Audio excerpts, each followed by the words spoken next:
Hey guys, this is Hayes with CheatSheetPros.com. Today's September 5th, 2022. It is Labor Day, and I'm going to do a quick tutorial on the NFL cheat sheet for 2022.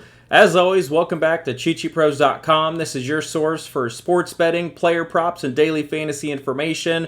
I'm going to try to get a lot more videos up in the 2022 football season, so make sure to subscribe at the channel down below. And if you would like to try our cheat sheets, we post them in our free Facebook group on Thursdays for everybody to play with and try out. So feel free to go ahead and do that. So as always in 2022, we've got our 5 tabs down here. We did clean the sheet up quite a bit from last year, and we brought in the prize picks tab. This is the main sheet that I'm going to go over, but I'm quickly going to glance over the other ones. So our main tab looks a lot like last year. It's got all of our information on it that we had previously. We just cleaned it up a little bit. We have our quick stack tab, which you can see the Sunday night and Monday night games. Some of the data is not out yet, so we don't have it, as well as we don't have targets and average fantasy points. But here you can build your stacks. Typically, if you're playing a large field GPP, you want to stack the quarterback with 2 pass catchers and then run it back with 1 other person. So to use this, I typically post it up here. We have the percentage of cap space, which we'll go over more when we get into the actual season. We have the team totals, cost of the stacks, really important, stack projected cost, value, all that good stuff.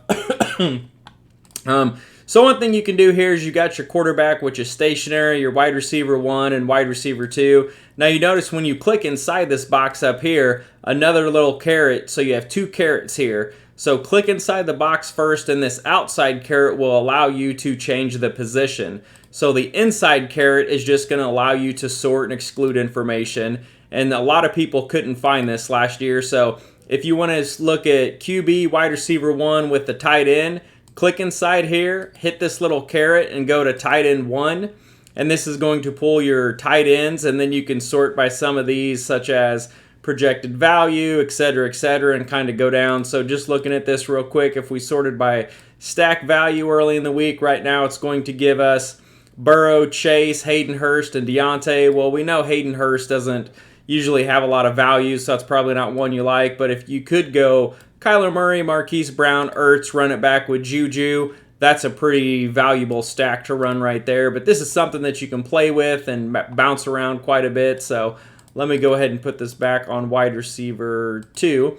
And you can flip it around, do wide receiver 2, wide receiver 3. You can put the running back in there. You can do any of these positions, and then all this stack stuff changes. So it's kind of fun to play with. If you're doing a cash game and you just want to stack a quarterback with 2, you can do the same thing up here. Click inside, get this caret, and you can kind of flip around, and it will give you some of the totals. Once the season gets going, it will show you the average targets per week. With that projected stack, targets per $1,000, average fantasy points, and average value, so you can see projected versus what they're at. But anyways, a lot of fun with the stacks tab. When the tiers contest is released, we'll bring that one back. And then we have our target chart, which this is just a breakdown to show you all of the targets each individual week for each team. And it's basically running backs, wide receivers, and tight ends. And it's going to show you each week. It's going to show you the total. And then it's going to show you their salary. So if you've got a hole on DraftKings with $3,800, you can come in here, filter this out by $3,800 and see, who has the most targets. Maybe that's someone that you could get a little lower owned. For week 1, since we don't have any targets in 2022, I just pulled in all the targets from last year, so you can kind of flip through and take a look at them. And then new in 2022, we're going back to our prize pick versus player projections. So we're going to bring this tab in. When the season starts, what I'm working on is the big 3, pass yards, rush yards, and receive yards, because as you can see, there's 13, 14, and 31 players. And then over here, we have a little top. So the top 3, I'm going to have a little asterisk pop over here to look at. But I do have my disclaimer. This is not saying that this is a play. This is just something to help you with your research to go look at. For example, just looking at this, we have Matthew Stafford versus Buffalo. His prize pick line is 265.5. He's projected for 311 yards. That's one of the top 3 wins. So you need to look at that and say, well, Buffalo's a great defense. Is that one worth playing? It is worth noting that Tre'Davious White is not going to play in that game, so that will probably help Stafford out. But we will go over that more when we go over our player props and do our player prop articles. These are here just to kind of show you the Vegas spread, the total, what the prize line is, what the projection is, and the difference. Now, it is really hard to go to Prize Picks and scrape data because it's behind a wall and it's written in a different format, but I do have a program that I built where I can go and get that data now. So I'm only doing the 3 to start it to make sure the data can pull it and grab it frequently. And then I will bring in the other props. When I went and looked at like receptions and rush attempts, there was only a couple players in each one, but I will get that down, and eventually we will grow this sheet to list all of the props on there. And also going forward, what I'd like to do is bring in the DVP. So for example, pass yards, take a look at the secondary for the other team, and then bring over here, maybe next to the opponents, we can add a column and put in, you know, how that secondary ranks, and that would help us in like the rush defense. So like for example here, Taylor, Indy, they're playing Houston. We could add a column here and put, you know, what's Houston's rush defense like? How many yards per rush attempt are they allowing? And that would help us kind of narrow down some props to go with. So this will be a fun one to have in 2022. And we're still building it, working on it. And as always, the one I'm going to spend the most time on is our Stacks tab, Bet tab. We've called it a few different things over the year. This should look really familiar to you. I just cleaned it up a little bit, changed some of the fonts. One of the things, I have the roto projections, and then this year I also pulled in the PFF projections so we can look at them side by side for all of the players. And then we have our DraftKings and FanDuel information down here for salaries, projections, values, and then we have the projected ownership right here so you can see roughly who are the higher owned people. So you can look and say, okay, for example, if ETN's going to be 10.8% owned, then maybe you skip him and put in James Robinson. They actually just said that he will play week 1. I don't know how much. And then Trevor Lawrence, Kirk, you could look at that and say, okay, well, that's going to be a pretty low-owned stack. Lawrence at 4.8%, that's pretty low. And ownership is it's pretty skewed, but if you see something that's like 30 and 25, probably stay away from that for large field GPPs. And then compare these two projection sources and see if there's one that you like better. I haven't sat down and dug through all of them, but I did put them in there. And one of my favorite things is I have the slate rank over here, so you can see like on this, it says slate rank, but on all of the data pool, how they rank. So you can see Trevor Lawrence is QB 17, so he's not rated very high, so he's going to be a little lower owned. And you can see his receivers are 33, 65, 66, so they're down the list on projections. So those are players you could possibly target in large field GPPs, the lower ones that aren't going to be as high owned. But when you flip through these games, you can look at all this different stuff, and we will do that when we get into some week 1 data. Down here we have our fantasy points tracker. You can see I've got it for weeks 1 to 18, the wild card, the divisional round. We'll have the fantasy points come through and highlight for all these players. So if you're looking at these projections and you don't agree with them, you can come down here and say, well, you know, James Robinson's put up double digits 3 weeks in a row. I'm going to pivot down to him, etc., etc. New for this year that you've kind of noticed we started doing in basketball, and it was amazing. I loved it, so I flipped it into baseball, and it's one of my favorite things in the baseball sheet, is the schedule and results. So I pulled you can see it says 17 games, there should be 18. I need to add one more line and pull the 18th game, but this early in the year, I'm not worried about it. But you can see when you flip through these teams, it's going to bring up the date, the team, who they're playing, if it's home, away, neutral. And then right now we have the projected early line for their game. So if you're doing season-long props and you want to see, okay, how many games is Washington going to win, you can flip through here real quick and say, okay, you know, they're going to be a 7-point dog to Dallas roughly, 6-point dog to Green Bay, 7 points to Indy. They're going to be favored against Jacksonville. And, you know, they're going to beat Atlanta probably, and then kind of get an idea of flipping through these games. And these are the normal stats that we have on all the sheets. I just moved them over here to the right vertically, so we had some room to bring in some more Vegas props. So up here, our Vegas trends, what I did is I have all of our stats that we normally run for 2022, which you can see they're zeros because the season has not yet started. But I also pulled in the 2021 stats. So you can see last year, Jacksonville was 2-12, 4-10 ATS, and you can get an idea of totals, home roads, just to have right in front of you. As always, we brought back our running back finder so we can look down in the trenches, specifically at the offensive line versus defensive line. This was huge for me last year in finding some good running backs, player props, bets, all that good stuff. And then we also have the 5 to 10 yard runs, 10 plus yard runs, and then the power runs where it's like 3rd and 1, 3rd and 2, 4th and 1. So here we could look at this and say, okay, Jacksonville's 15th in the power runs. Washington was 28th in stopping those, so that's an edge over to Jacksonville. Over here, we got our pass coverage by position again, so we can see how they cover wide receiver 1s, 2s, 3s. 3's usually the slot, tight end, and then pass catching running backs. We can get that. This is pulled from last year, so this will change as time goes on. Also, we have the projected line now, but once we get a week in, we'll flip this to like the final score and win or loss. Over here, we have our fun little stat breakdown. I shrunk it a little bit. We had it double lined last year. So you can see how the total offense ranks, passing, rushing, total defense, passing, rushing, red, bad, green, good, all that good stuff. And then we have short and deep pass defense. Some particular receivers are just deep receivers, so this kind of helps when you're looking at how the other team ranks versus those. And one of my favorite stats is allowed yards per rush attempt. And then I brought the rank down here so you can just kind of get an idea. Is that good? Is that bad? So allowing 3.9 yards per rush, that's a little on the lower side. You can see that was 3rd best. 4.2, but typically we want to target the teams in the bottom 5 or 6. So you'll see a team that's like 27th, 28th, 29th, somewhere in that range that's allowing almost 5 yards a carry. Those are running backs you really want to go after. And then we've got our red zone data here.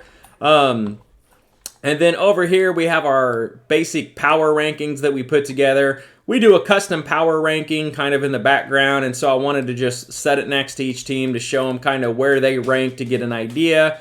And then here I brought in projected lines this year for team rankings and then Pro Football Focus. They do their own power rankings and projections and stuff. So I brought in those 2 lines. I thought that'd be helpful for people to just have them right here on the sheet so you don't have to go look it up and calculate it and split it out and see who the home team is and add the stuff. So this is team rankings. This is Pro Football Focus, just FYI. And then my 2 models are right here. We've got the cheat sheet projection line, and then we've got the cheat sheet version 2 line.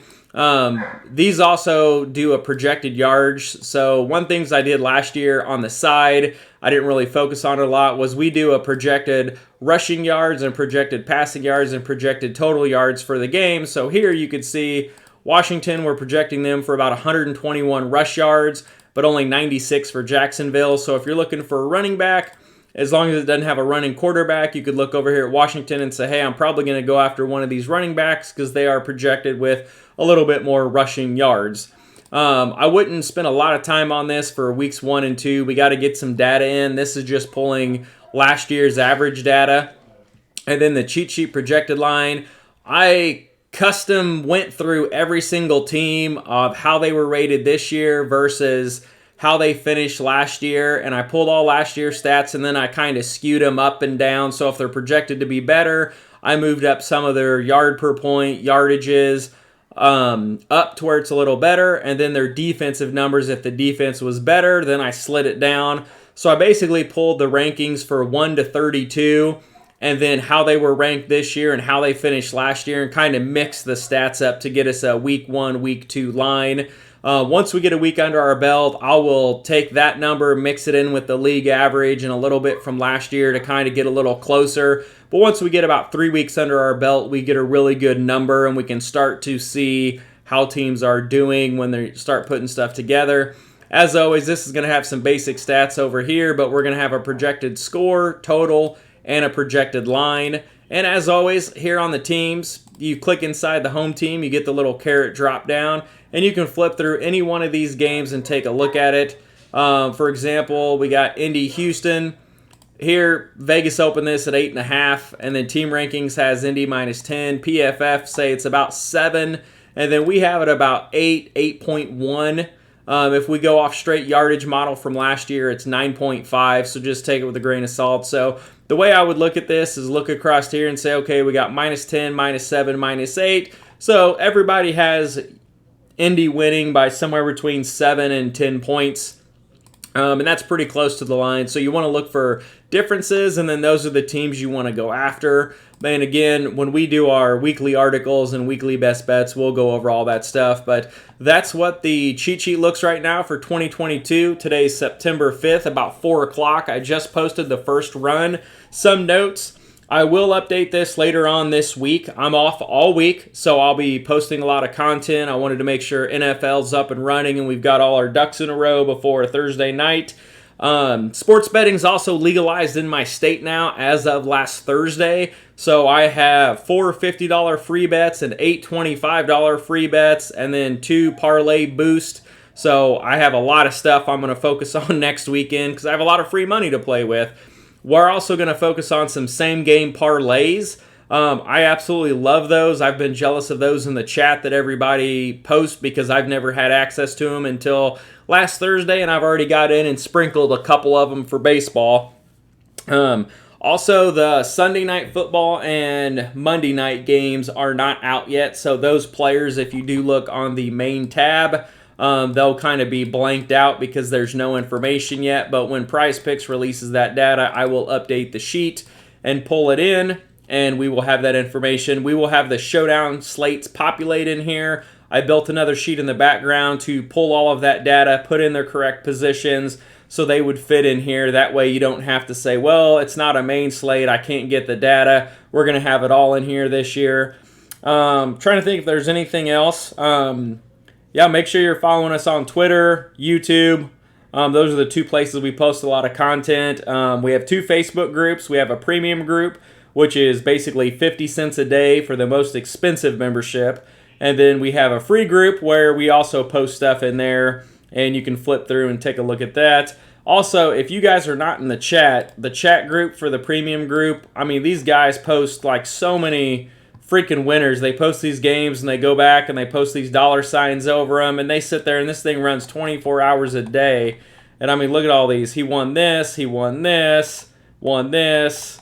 David also posts a lot of soccer stuff on there, so the chat's something really good. So if you once you get in the premium group, if you want to give us out a try, it's $15 for a month. It's very cheap. I think it's one of the cheapest memberships out there. Get in the Facebook group, get in the chat, get access to the site, download the sheets, learn them, use them, play with them. We also post the point-wise information, which if you've never seen that, let me pull one of those up for you real quick. So the point-wise sheets are so much fun, and it's something me and a couple guys went in on them.